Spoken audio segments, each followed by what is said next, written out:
আসসালামু আলাইকুম ওয়া রাহমাতুল্লাহি ওয়া বারাকাতুহু। ইন্নাল হামদালিল্লাহি রাব্বিল আলামিন ওয়াস-সালাতু ওয়াস-সালামু আলা রাসূলিহিল কারীম, আম্মা বা'দ।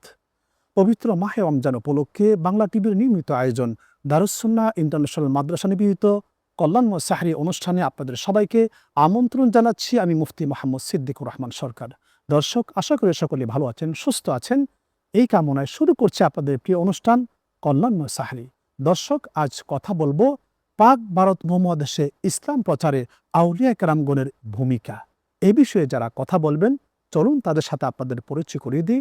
আমাদের সাথে আরও আছেন আপনাদের সকলের পরিচিত মুখ, বিশিষ্ট মিডিয়া ব্যক্তিত্ব, আন্তর্জাতিক কবি, সাহিত্যিক, গবেষক, লেখক ডক্টর এস.এন. শাহানুর।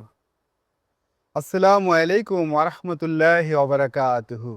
আপনি বলতেছিলেন যে সাজাউর রহমতুল্লাহি আলাই তিনি ইসলাম প্রচারে আমাদের দেশে আসলেন।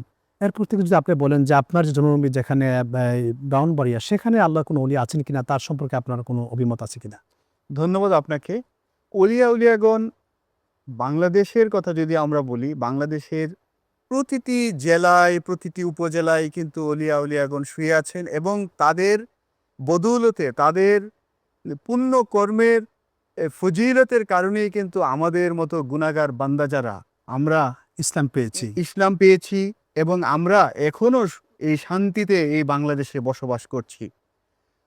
ব্রাহ্মণবাড়িয়ার সতরা দরবার শরীফে শুয়ে আছেন প্রফেসর আব্দুল খালেক রহমাতুল্লাহ আলাইহি, যার অসংখ্য কিতাবাদি রয়েছে। এর মধ্যে বিখ্যাত একটি কিতাব রয়েছে যার নাম সিরাজুস সালিকিন। আমি নিজেও পড়েছি কিতাবটি, অত্যন্ত চমৎকার একটি কিতাব। ব্রাহ্মণবাড়িয়ায় গেসুদারাজ কল্লা শাহ, যিনি হযরত শাহজালাল রহমতুল্লাহ আলাইহির একজন শিষ্য, শুয়ে আছেন। ব্রাহ্মণবাড়িয়াতে মহিষবের দরবার শরীফে নাসিরনগরে শুয়ে আছেন হজরত দুদুমিয়া পীর সাহেব, শাইখুল বাঙ্গাল সৈয়দ আবু মাসাকিন লাকিন্দি আল কাদিরি রহমতুল্লাহ আলাই। এ ধরনের অসংখ্য আল্লাহর খাঁটি বান্দারা কিন্তু ব্রাহ্মণবাড়িয়ার ভূমিতে ইসলাম প্রচার করেছেন, করে ঘুমিয়ে আছেন। আমি বলবো, পীর অলি যারা ঘুমিয়ে আছেন, তাদের জীবনে যে পুণ্য কাজ, ভালো কাজগুলা করেছেন, আমরা যেন এগুলো অনুসরণ করি। আমরা যেন নিজেদের কর্মের জন্য বিপদগামী না হই, এই আহ্বান রাখতে চাই। চমৎকার বলছেন। দুজনকে অসংখ্য ধন্যবাদ আমাদেরকে সময় দেওয়ার জন্য।